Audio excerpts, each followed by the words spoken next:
Sénégal, bonjour. Retour sur l'affaire Farba-Ngom ou le lion du Bocéan. Monsieur le député maire de Agnam. En tout cas, tribune continue associée d'indiquer la défense de Farba-Ngom invoque un risque de mort subite et saisit bien entendu le procureur ou le box, on vous entendez dire. Que retenir sinon la réaction signée maître Moussa Bocar Thiam qui, d'après toujours tribune continue, réclame l'abandon de l'appel qui bloque, selon lui, la mise en liberté provisoire de son client. Aussi, il a souligné, maître Moussa Bocar Thiam a souligné l'inadaptation des conditions actuelles, le pavillon spécial ne pouvant compenser l'indisponibilité de l'hôpital de Dantec, toujours en travaux. Bon, affaire du maire de Agnam, comprenez Farba-Ngom ou le lion du Bocéan. La défense invoque un risque de mort subite et saisit bien entendu le procureur, révèle tribune quotidien. Le journal du groupe des médias d'ajouter pour la défense, le maintien en détention relève désormais d'une urgence humanitaire absolue. Dans l'absolu, Wolf quotidien de parler déjà de bataille des locales 2027 et là, retenons, d'après toujours le quotidien du groupe Wolf Fadji, Pastef les patriotes ouvre les hostilités.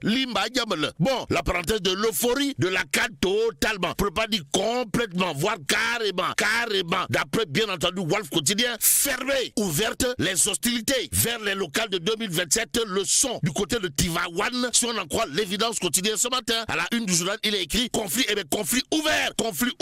Choki fait erreur finale, pour ne pas dire gatsa, entre Alioune Badara Mboup et Gorgui Massamba Boy. Ainsi, Pastef Tivaouane, toujours dans l'impasse totale et la globale. D'après cette fois, enquête quotidienne relève d'une interrogation pour Baïfal et Mbolebouride. Bon, sacre des lions, l'opposition au palais de la République, union nationale ou manœuvre politicienne. Voilà ce que cherche à savoir, histoire de faire savoir enquête quotidienne. Le journal, au chapitre du soft power politique, de renseigner bien entendu, le cercle se sert d'outils de communication nationale et internationale pour l'État. Et en l'État, enquête quotidienne à propos justement du match Sénégal-Maroc, de nous informer, la Tidjania appelle à l'apaisement. Information qu'on nous livre, en tout cas, Réumi quotidien, le journal du groupe Promo Consulting, en tout cas, de révéler à sa une, Mohamed El Kebir Ben Sidi Ahmed Tidjane, chef de la voix Tidjane, éteint la polémique. Bon, pour l'homme, comprenez Mohamed El Kebir Ben Sidi Ahmed Tidjane, ou le chef de la voix Tidjane, dans Réumi quotidien, le Maroc et le Sénégal constituent une seule communauté de cœur. Et c'est à cœur ouvert que le quotidien évoque les relations Sénégal-Maroc. Pourquoi faire? Eh bien, pour nous livrer une histoire de Fès. En tout cas, une entente bâtie sous le signe de la Tidjania. Voilà ce que relève bien entendu le quotidien, avant d'ajouter le chef de la famille de Cheikh Tidiane appelle au calme. Aussi, l'homme, comprenez le chef de la famille de Cheikh Tidiane, met en garde contre les discours violents et extrémistes. Renseigne toujours le quotidien ce matin. Là, ce quotidien, des tensions liées à la finale de la CAN, de retenir et faire retenir, médiation, tous azimuts. Car cela détient direct news à propos de fair play, d'indiquer à sa une, non, le Sénégal n'a pas de leçon à recevoir du Maroc. En tout cas, il y a des pays qui gagnent avec panache et perdent avec dignité. Explique direct news avant d'ajouter, le sommet du malaise reste la finale de la Coupe d'Afrique des Nations 2025 en terre marocaine et donc plusieurs faits ont choqué bien au-delà des tribunes, informe direct news, le journal piloté par Diogoy Faye ou le Super Lion, pour ne pas dire le Terra Lion de Ngekor. De rappeler, on a vu des vols de serviettes du gardien, d'agression du gardien remplaçant par des rabasseurs de balles, de jets de projectiles sur le terrain pendant toutes les prolongations et au moment des célébrations du seul but de la rencontre par les joueurs sénégalais, aux Sénégalaises et aux Sénégalais. Direct News de situer les responsabilités en termes bien entendu de fair play non respecté dans la finale de la Coupe d'Afrique des Nations remportée par le Sénégal au Maroc et devant les Marocains. Et celui qui semble assis dans un salon marocain, c'est Pape Diogoy Faye ou le Super Lion de Ngekor, pour ne pas dire le Terra Lion de Ngekor à Glikower, qui ce matin signe un éditorial intitulé La justice de Dieu, il y en a. Détoile, waouh.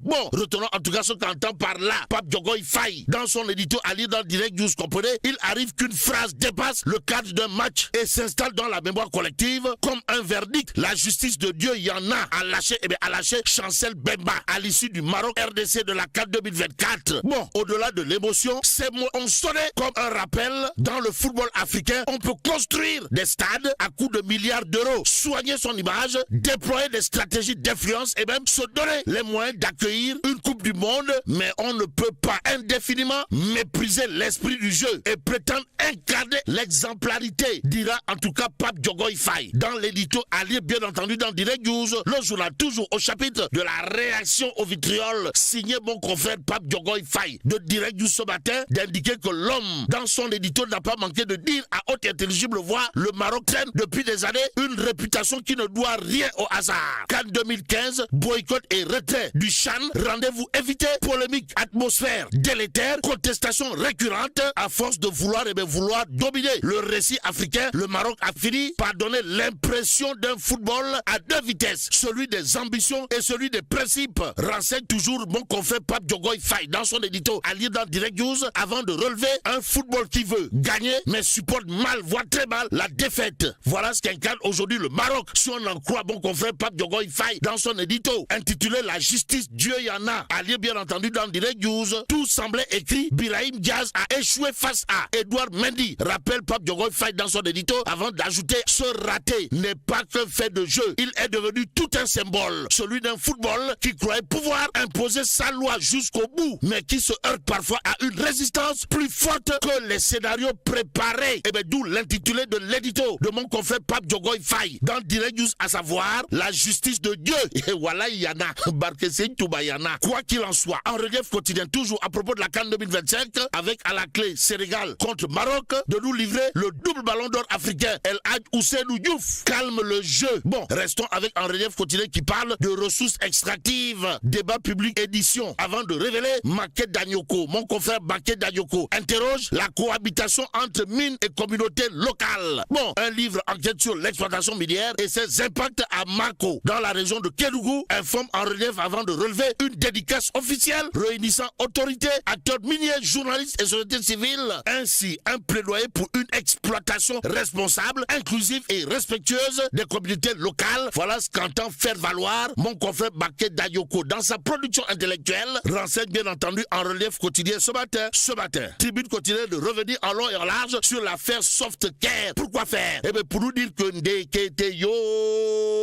Ndeketeyo, l'industrie sénégalaise face aux guerres des réseaux. En d'autres termes, un jubilé himina. Réseau, eh bien réseau contre Softcare Rajim et l'industrie sénégalaise. Voilà ce que semble relever, bien entendu, Tribune quotidienne ce matin. Ce matin, le journal d'évoquer un poids lourd de l'économie nationale. Aussi, alors que l'enquête de la commission conjointe est toujours en cours, certains acteurs ont déjà cherché à qualifier publiquement l'affaire Softcare. Que retenir à ce sujet sinon Mylen Softcare Jam. Voilà ce que semble relever Tribune quotidien, car le journal du groupe D-Média dans ses colonnes de relever un emballement de 5 années autour de l'affaire Softcare. Le journal du groupe D-Média d'expliquer depuis l'arrêt annoncé de la commercialisation de ces produits imposés le 8 décembre dernier, l'entreprise Softcare est au cœur d'une tempête coincée entre enjeux économiques lourds, soupçons de complot commercial et menaces sur l'emploi. Cette affaire pose une question cruciale. Comment protéger les champions industriels de l'instabilité informationnelle? En tout cas, au-delà des enquêtes publiques annoncées, la polémique liée à ce qui est convenu d'appeler l'affaire Softcare a pris une tournure politique, pour ne pas dire une tournure politicienne, avec la récente sortie des députés sur le dossier, dont celle de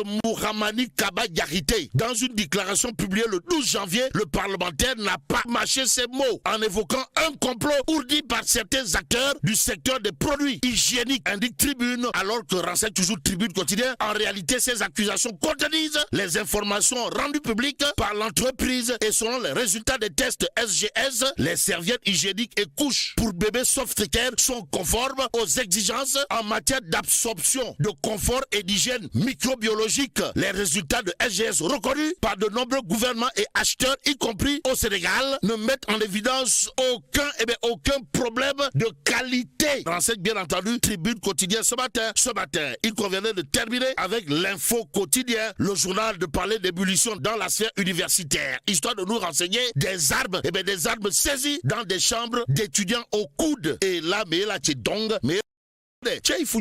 bon, que Dieu préserve le Sénégal.